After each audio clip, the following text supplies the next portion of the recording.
Episode की शुरुआत सिमर से आरव से होती है कि आज वह गाने की रिकॉर्डिंग नहीं कर सकती और उसे घर ले जाने के लिए कहती है। आरव कहता है मुझे पता है कि तुम बहुत तनाव में हो और कहता है कि वह बड़ी माँ से बात करेगा और वह समझ जाएगी। सिमर का कहना है कि मैं बड़ी माँ के बारे में शिकायत नहीं कर रहा हूँ, वह अपनी जगह पर सही है और बताती है कि हालात खराब हैं। रीमा और विवान ओसवाल मेंशन आते हैं।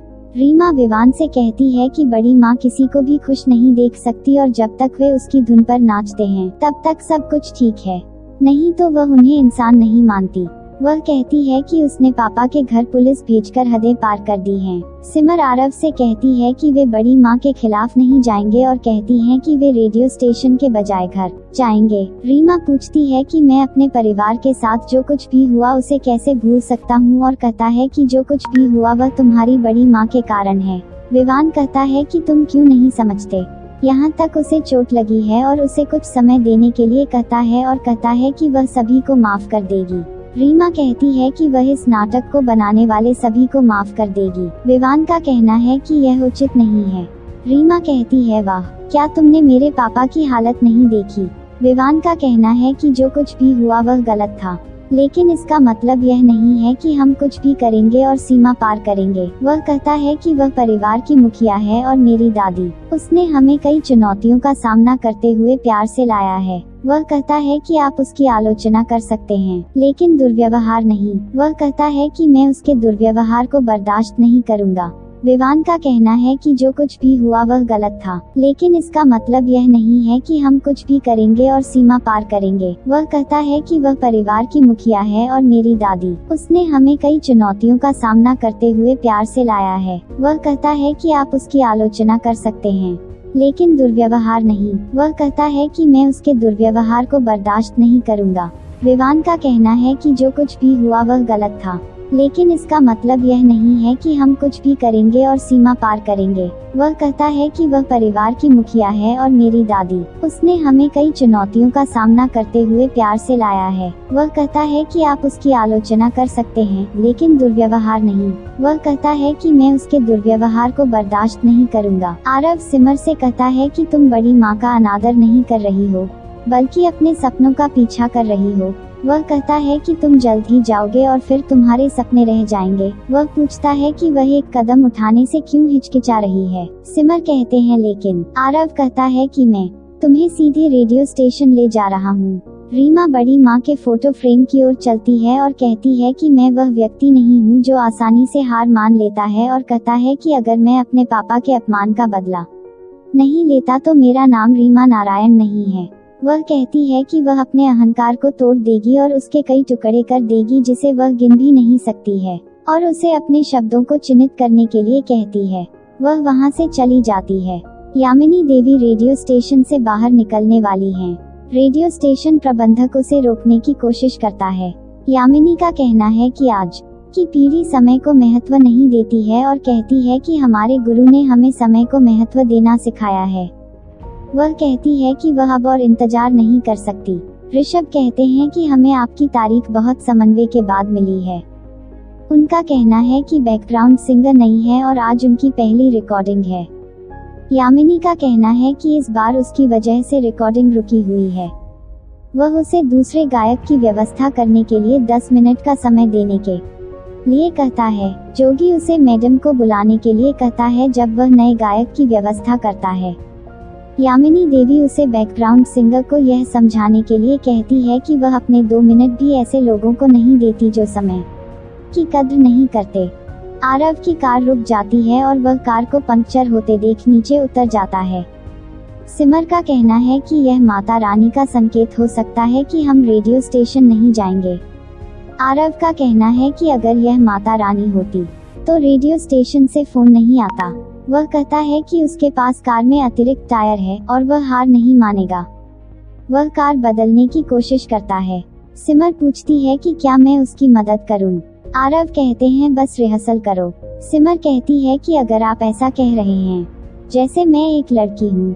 आरव कहता है मुझे पता है कि तुम कुछ भी कर सकते हो। सिमर का कहना है कि मैं करूँगा। वह स्पैनर लेती है और पेंच खोलने की कोशिश करती है। गलती से उसका सिर कार पर लग गया। आरव उसकी मदद करता है। कभी मेरी नजर उतरना बजाता है, वह उसकी मदद करता है और फिर टायर बदल देता है। वह उसके चेहरे से बाल हटाती है। आरव टायर ठीक करता है। वे एक दूसरे को देखते हैं। वह पूछता है कि क्या यह माता रानी की निशानी है। अब जाने दो। सिमर ने सिर हिलाया और अपना चेहरा छू लिया। उसके चेहरे पर चिकना काला रंग लग जाता है। वह अपने रुमाल का उपयोग करके उसके चेहरे से इसे मिटा देता है। वह कहती है कि जब तक वह टायर नहीं रखता, वह माता रानी के मंदिर में जाएगी। वह उसका नाम दिल से लेता है। वह सुनती है और हाथ में जवाब देती है। आरव कुछ भी साइन नहीं करता है। सिमर मुस्कुराई और चली गई। चित्रा कहती है कि मुझे पता है कि तुम्हारे दिल में क्या चल रहा है, और कहती है कि वे निश्चित रूप से बदला लेंगे। रीमा का कहना है कि ऐसा नहीं है। चित्रा कहती है कि मुझे पता है। ठीक है। वह कहती है कि आप मेरी मदद के बिना बड़ी माँ को नहीं हरा सकते। रीमा कहती है कि तुम मेरी मदद करोगी। चित्रा कहती है कि आपको बड़ी माँ को समझाना होगा कि आप परफेक्ट बहू हैं और आपको उसे अपनी ओर खींचना होगा। रीमा पूछती है कि उसके साथ क्या होगा। चित्रा का कहना है कि बड़ी माँ सभी को अपनी धुन पर नाचने के लिए कहती है और उसे अपना पसंदीदा अभिनय करने और विवान को भी अपना पसंदीदा बनाने के लिए कहती है। वह कहती है कि तब हम स्थिति का लाभ उठाएंगे और सभी को अपने नियंत्रण में ले लेंगे और उससे सत्ता और पद छीन लेंगे। वह कहती है जैसे उसकी शक्ति और स्थिति शून्य होगी और वह बिखर जाएगी। वह कहती है कि हम इसे एक साथ कर सकते हैं और उसे याद रखने के लिए कहते हैं कि वह उसकी टीम में है। आरव सिमर को खोजते हुए मंदिर के अंदर आता है और जाने वाला होता है। तभी वह उसे भजन गाते हुए देखता है। वह रुकता है और उसके पास आता है। जब वह गाती है तो वह उसे देखता है। सिमर माता रानी से प्रार्थना करती है और कहती है कि आप अच्छी तरह से जानते हैं, मेरे पापा को उस गलती की सजा मत दो जो उन्होंने नहीं की। वह कहती है कि मेरी माँ और पापा मासूम और विनम्र लोग हैं, उनके साथ कुछ भी गलत न होने दें। वह कहती है कि बड़ी माँ और आरव जी के परिवार को चोट लगी है और वह उन पर ममता का हाथ रखने के लिए कहती है। वह उसे अपने दोनों परिवारों को आशीर्वाद देने के लिए कहती है। वह आरव को अपने पास देखती है और अपने आंसू पोंछती है और मुस्कुराती है। वह कहती है कि उसने आरती होते हुए देखा और इसीलिए। आरव कहते हैं ठीक है। पंडित जी उनका तिलक करते हैं और प्रसाद देते हैं। उनका कहना है कि उन्होंने बहुत दिनों बाद इतनी भक्ति और प्यार देखा और उनका दिल खुश हो गया। वह कहता है जैसे आप अपनी पत्नी को देख रहे थे और उसका दर्द महसूस कर रहे थे, और आपकी पत्नी आपको देखकर अपने आंसू छुपाती है। बताती है कि उसे यकीन है कि माता रानी ने प्यार से उनकी जोड़ी बनाई थी। वह आरव से सिमर के मांग में सिंदूर भरकर अपनी जोड़ी बनाने के लिए माता रानी को धन्यवाद देने के लिए कहता है। सिमर उसके पास जाती है। आरव उसे देखता है और मंदिर से बाहर चला जाता है। सिमर ने पंडित जी से माफी मांगी। पंडित जी कहते हैं कि उन्होंने अपनी भावनाओं को बांध रखा है और कहते हैं कि एक दिन सब कुछ मुक्त हो जाएगा। बताते हैं कि माता रानी ने आपकी जोड़ी बनाई और यह प्रेम कहानी शाश्वत है। सिमर निकल जाती है। सिमर बाहर आती है और आरव को खड़ा देखती है। आरव का कहना है कि मैं इसे अब और नहीं सह सकता। हर रोज सभी से लड़ता हूँ और अपने रिश्ते के बारे में चुप रहता हूँ और इस भ्रमित भावनाओं को रखता हूँ। सिमर का कहना है कि आपने मेरी मांग को सिंदूर से न भरकर सही किया है। आरव का कहना है कि मुझे नहीं पता कि मैंने सही किया या गलत। वह कहता है कि मुझे नहीं पता कि बड़ी माँ का गुस्सा सही है, अगर अपमान सही है जो आपका परिवार झेल रहा है, न कि आपकी हालत सही है या गलत जिससे आप गुजर रहे हैं। पता नहीं होगा कि क्या होगा, सही या गलत, कि हम अजनबी हो जाएंगे जैसे कि हम कुछ भी नहीं थे। वह कहता है कि अतीत पर मेरा कोई नियंत्रण नहीं है और मेरे हाथ में कुछ भी नहीं है। मैं तुम्हारे परिवार की आंखों से सारे आंसू छीन लेता जो बड़ी माँ द्वारा दिए गए हैं।